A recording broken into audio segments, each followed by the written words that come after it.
Welcome to అమ్మ కుట్టి vlogs. అందరూ ఎలా ఉన్నారు? బాగున్నారా? నేనైతే మాత్రం ఏదో ఇలా ఉన్నానన్నమాట. అన్ని టెన్షన్స్ తోటి.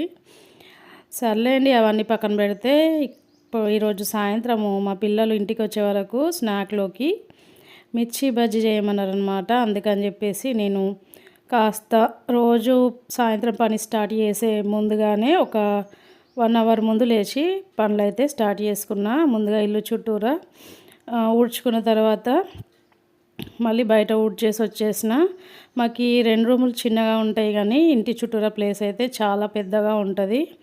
ఇదంతా ఊడ్చుకునేసరికి మినిమం ఒక 15 మినిట్స్ టైం అయితే పడుతుంది. ఊడ్చుకున్న తర్వాత ఇప్పుడు ఇంట్లోకి వెళ్ళి స్టవ్ పైన పాలు అయితే పెట్టేసిన. పాలు మరిగిపోయిన తర్వాత పక్కన పెట్టేసాం అనుకోండి, పిల్లలకు వచ్చేసరికి కొంచెం పాలు చల్లగా అయిపోతాయి, మరీ వేడిగా ఉండకుండా. అందుకని నేను ముందుగానే పాలు మరిగించుకున్న తర్వాత ఇప్పుడు మా ఆయనకి అన్నం వండడానికి కొంచెము రైస్ అయితే కడుగుతున్నా నేను. మా ఆయన షాప్కి వెళ్తారు కాబట్టి మనం అందరు తినే టైంకి మా ఆయన అన్నం తినే టైంకి చాలా డిఫరెన్స్ ఉంటుందండి టైమింగ్స్లో. తను మార్నింగ్ 10:30కి షాప్కి వెళ్ళిందంటే పిల్లల్ని ఈవినింగ్ తీసుకొచ్చేటప్పుడు వచ్చి పిల్లల్ని వదిలేసి లంచ్ చేసేసి వెళ్ళిపోతారు. వెళ్ళిపోయిన తర్వాత మళ్ళీ నైట్కి వచ్చిన తర్వాతనే తింటారు. ఇక్కడ నేనైతే మిర్చి బజ్జీ చేసుకోవడానికి ఇంట్లో అయితే ఈ మిరపకాయలు ఉన్నాయండి. లావు మిరపకాయలు లేవు. అసలు చేయొద్దు అనుకున్నా, కానీ మళ్ళీ పిల్లలు వచ్చిన తర్వాత ఏడుస్తారేమోనని చెప్పేసి దీంట్లో నుంచే కొంచెం లావుగా ఉన్న మిరపకాయలు తీసి పక్కన పెట్టుకున్న తర్వాత నేను స్టవ్ పైన అన్నం అయితే వండుతున్నానండి. పిల్లలు వచ్చే టైం అయితే అవుతుంది. అన్నం వండిన తర్వాత మిర్చి బజ్జీ చేయాలి కాబట్టి నేను అన్నం ఉడికేంత లోపుగా మిరపకాయలు ఉన్నాయి కదా, ఈ మిరపకాయలకి ఘాట్లు పెట్టేస్తున్నా. అసలు ఘాట్లు పెట్టడానికి రావట్లేదు, కానీ ఏదో కింద పైన పడి ఘాట్లు అయితే పెట్టేసిన. మిరపకాయ ఘాట్లు పెట్టేంత లోపుగా ఇక్కడ అన్నం అయితే ఉడికిపోయింది. చూసారు కదా, ఒకే టైంలో 2 పనులు చేసేసిన అనమాట. అన్నం ఉడికేంతలోపు మిరపకాయలకు ఘాట్లు పెట్టేసరికి అన్నం ఉడికిపోయింది. ఇప్పుడు ఈ అన్నంలో నుంచి కొంచెం వాటర్ వంపేసుకొని మళ్ళీ స్టవ్ పైన పెట్టేసి అన్నము మళ్ళీ అయ్యేంత వరకు ఈ గ్యాప్లో బట్టలు మడత పెట్టేసుకుందాము. నేనైతే ఇల్లు ఉడిచిన తర్వాతనే బట్టలన్నీ తీసుకొచ్చుకొని వేసేసుకున్నా.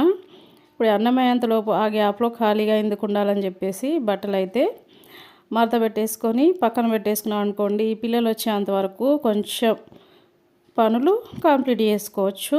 ఇప్పుడు ఈ బట్టల్ని పక్కన పెట్టేసుకొని స్టవ్ దగ్గరికి వెళ్ళి స్టవ్ ఆఫ్ వేసేసుకుందాము. అన్నం అయితే అయిపోయింది. ఇప్పుడు మనం మిర్చి బజ్జీ వేసుకోవటానికి పిండి కలిపేసుకుందాము. అంతకన్నా ముందు స్టవ్ పైన కడాయి పెట్టేసుకొని ఆయిల్ వేసేసుకుంటే ఆయిల్ వేడెక్కేంత లోపుగా మనం పిండిని కలిపేసుకోవచ్చు. మనకు టైం సేవింగ్ అనమాట. అదే పిండి కలిపేసుకున్న తర్వాత స్టవ్ పైన ఆయిల్ పెట్టుకుంటూ ఉన్నామనుకోండి, మనకు టైం అనేది ఎక్కువగా పడుతుంది. ఇలా స్టవ్ పైన ఆయిల్ పెట్టేసుకొని పిండి కలిపేసుకుంటే మనం పిండి కలుపుకునే అంత లోపుగా ఆయిల్ వేడెక్కిపోతుంది. నేనైతే కొంచెం శనగపిండిలో కొంచెం బియ్యం పిండి వేసుకున్నా, మిర్చి బజ్జీలు క్రిస్పీగా రావడానికి. అలాగే అందరికీ తెలిసిందే కదా, కొంచెం ఉప్పు, వాము వేసేసుకొని సోడాను వేసేసుకొని కొంచెం వాటర్ని కలుపుకుంటూ పిండిని మిర్చి బజ్జీలు వేసుకునేటట్టుగా అంతా కలిపేసుకోవాలి.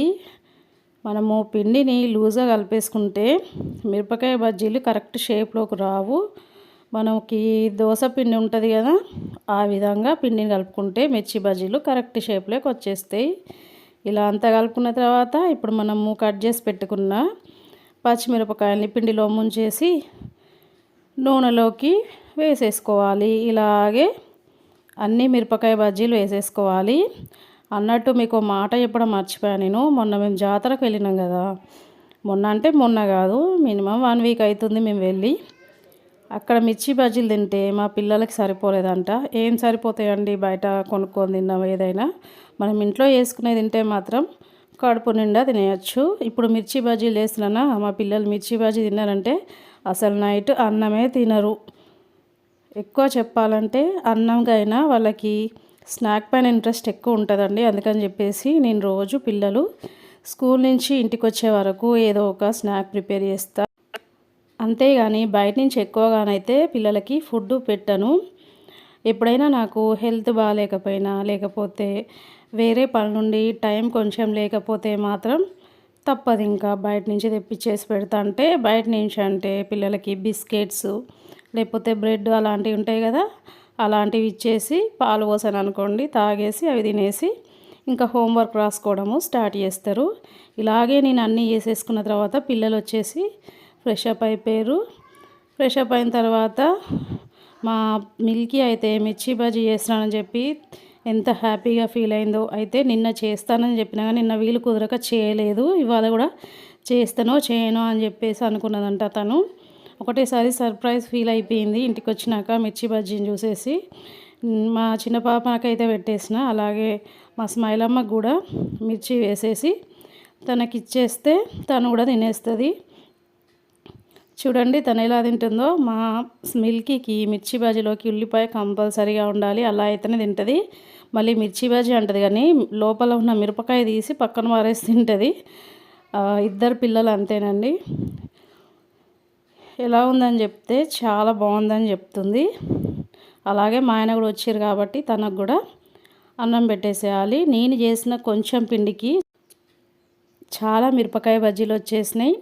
ఇవి మా ఇంట్లో వాళ్ళకే కాదండి, మా ఇంటి దగ్గర చుట్టుపక్కల వాళ్ళు ఉంటారు కదా, వాళ్ళకు కూడా కొన్ని ఇస్తాను. అలాగే మా మామయ్య ఉంటాడు ఇంట్లో, తనకు కూడా కొన్ని పెట్టేసిన తర్వాత మా ఆయనకు అన్నం పెట్టేసిన. మా ఆయన తిన్న తర్వాత టీ పెట్టమన్నారు.